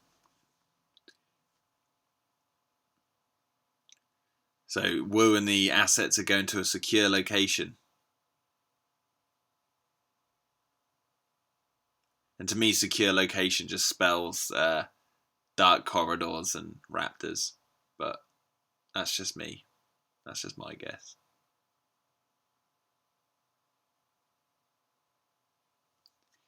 It's always happy hour here at Margaritaville. That's what we just heard over the tannoy there.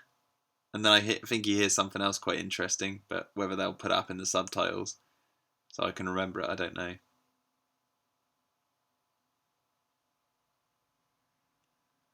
They're running to the control room.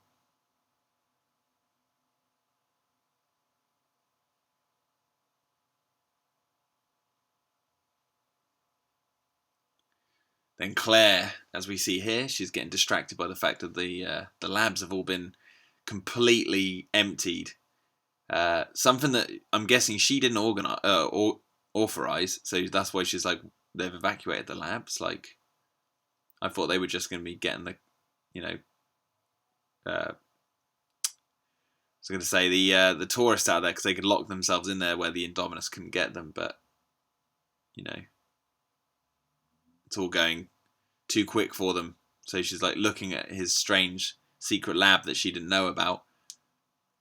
And as we see that Vic Hoskins is taking embryos off the island. And successfully, he's not a Nedry. He doesn't get they get the embryos off the island. But unfortunately, he does meet a Nedry-like ending.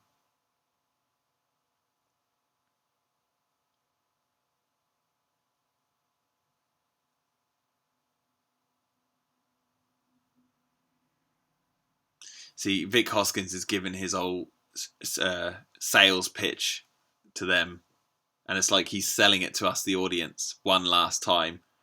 And we're all thinking what they're thinking is just like, oh my God, this guy, can he be for real? And then obviously, as we're about to see, Delta comes in and basically says, nope, your idea is stupid. And I don't actually think Delta's thinking this. I'm just saying, like, in terms of the narrative, it's like Delta is basically the audience going, shut up. He has an ironic death because his first line in the film is, damn, you've got me eating out of your palm. And then he has his palm literally eaten. You can see the blood splatter all over the glass where you can see the original embryo housing units. And I love that Delta smashes through the window, kind of like the Raptors do in the second film, where they smash through the glass. They already fumble about on the floor. We just see the Raptor trying to fight the Dilophosaurus hologram there, which is a fight I would love to see on film one day, but who knows. I know Jack Delamere did that in his fan film, which was awesome.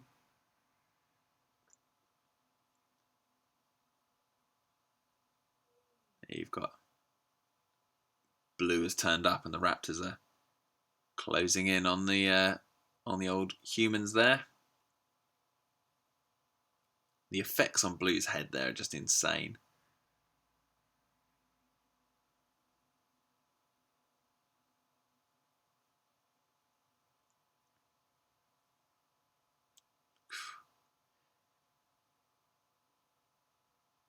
Now, obviously, a lot of people will say like this is, treading a fine line here, having this human raptor relationship. But we have to remember, like, this is the fourth film in a franchise, and if we're to count what we've seen before, we've seen the raptors being mistreated and they're really aggressive in the first film. We've seen the raptors in the wild, staking their own territory where humans suddenly find themselves in it in the second film.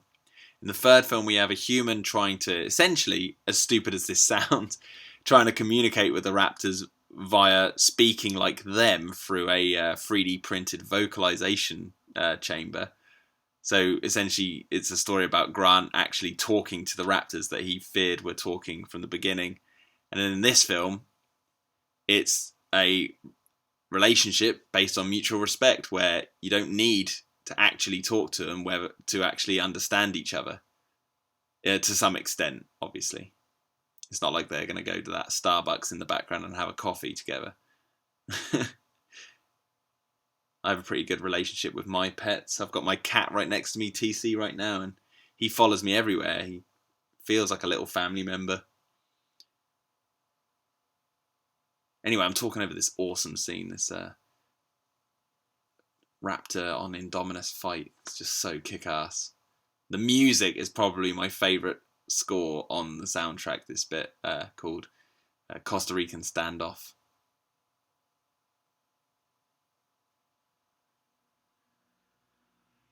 Gray says we need more teeth. We've just been past that, so just so you know how synced up I am, Claire is literally now jumping out and Owen's seeing her running towards the T-Rex kingdom.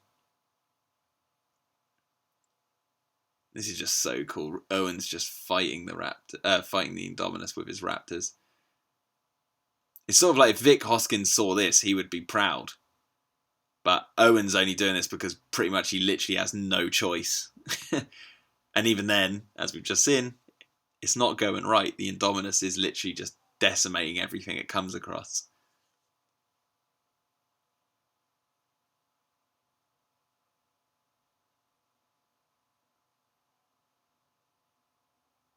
It is sort of the ultimate killing machine.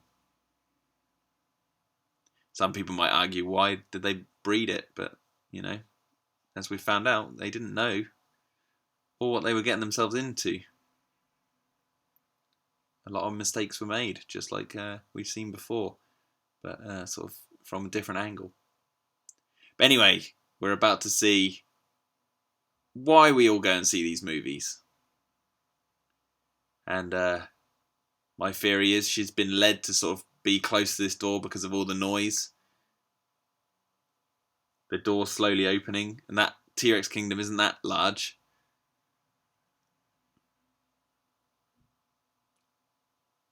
And what a way to bring back the most iconic dinosaur in the series, you know. Look at her emerging out of the mist. So awesome. The music, the sort of disjointed Jurassic Park theme. Oh my god, that roar.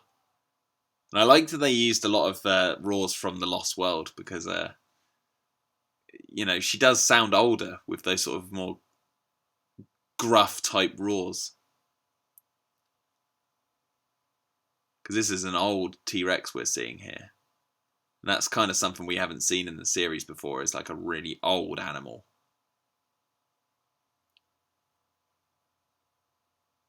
And then she comes bursting through the Spinosaurus skeleton, as she should.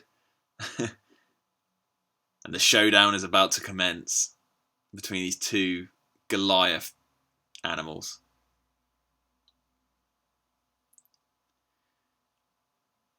Oh my god, it's so awesome.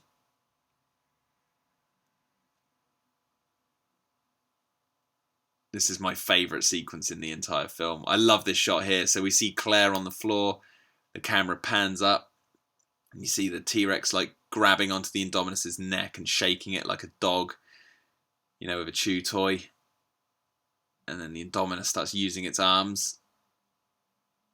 And then we swing all the way back down to the ground to Claire, and we get a real sense of scale between these two huge creatures.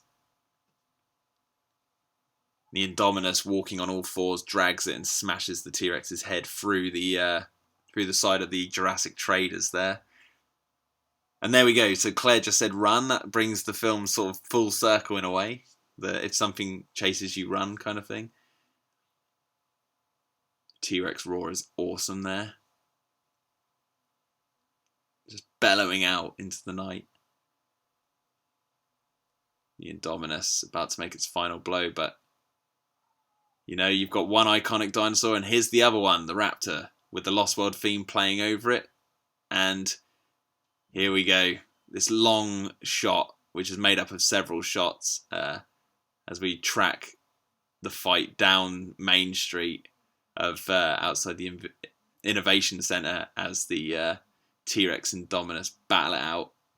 And this shot, there's just so much going on. It's just amazing. Like, you've got the Raptor coming through the window, and they go through the gift shop, and the T-Rex is just juking it out with this Indominus, not giving it, you know, any chance to fight back. And the Raptor is, you know, impeding the Indominus's attacks by distracting it in a way, and then the T-Rex slamming it into the fence. And obviously nature has a way of dealing with things, and that's when the Mosasaurus, just like a killer whale taking a seal out on the beach, decides to take the Indominus down and have a nice Indominus meal. And that fight is just so kick-ass. It's a fine line they had to tread, and I can't believe if someone had said to me in the beginning, you're going to see a raptor sort of ride a T-Rex, I would have sort of laughed and gone, no way. There's no way that could work. But this film proved me wrong, and that's, why I love it, because it surprised me. It did things like when I first read that script, and and I was surprised even more when I saw the final product, because it worked. Like it was everything I wanted to see and more, and it brought the franchise back in a big way, and in sort of a modern way, but without losing that Jurassic Park feeling. And that's just my 2 cents. Like, I really do see this film, and I do, as I said, I put it up there with Jurassic Park, The Lost World, and Jurassic World. I put it up. Those 3 are just like, just fantastic movies in every right. Obviously they're not perfect all round. None of them are. But as pieces of entertainment, they're damn entertaining. Jurassic Park 3 is the one where I'm like, I do enjoy it, but I have a different kind of relationship to it, because it's not as good as it could have been. But I don't want to disrespect all the people who worked on it. There is some fantastic stuff in the 3rd film. But I do believe that everyone who worked on Jurassic World really brought their A game. And, when I sat in that cinema and watched this for the first time, I was blown away. I was like, Jurassic Park 4 has come out, and it is actually really good. It's everything I sort of imagined and more. And it really did make me feel like I was about 6 again, watching The Lost World, or 8 again, sorry, watching The Lost World for the first time, a sequel to Jurassic Park, and what are they going to do, and all that. And yeah. Now, obviously the divorce storyline is wrapped up here, because we can see them walking in with, we just saw them walk in holding hands, and now they're hugging the kids, crying, and the family is sort of being bonded through this horrible ordeal. But it is left up to the audience whether or not obviously the divorce goes through or not. As we see with Grant and Ellie, we don't see them outrightly express that they're both going to have kids for sure. And if Jurassic Park 3 had not come out, everyone would have probably been in the camp where they'd be like, yep, Grant and Ellie, they're the perfect couple. They'll definitely have children. But as Jurassic Park dictates, you can't predict anything, because Jurassic Park 3 comes along and nope, they're not together, because Grant is, not moved on as a character. Whereas in this film, I don't know if we'll actually see the Mitchell family again, apart from Claire. We might do in a cameo, but Owen and Claire are going to be our protagonists, that we're going to follow through this, this new set of films that Colin Trevorrow's bringing to life with his team. And I like that. I like that we're going to follow these characters, for sure. Because obviously when The Lost World came out, a lot of people didn't like that Jeff Goldblum's character was the lead. A lot of people did, a lot of people didn't. And, I like the fact that we've got a new set of characters. And we've got the old ones, because we're looking at one right now, the T-Rex, as it looks over its kingdom. And gives out the final bellowing roar as the credits start to roll. And there we go. I mean, I could talk for absolutely hours about this film, as people could probably guess. I hope you've made it this far.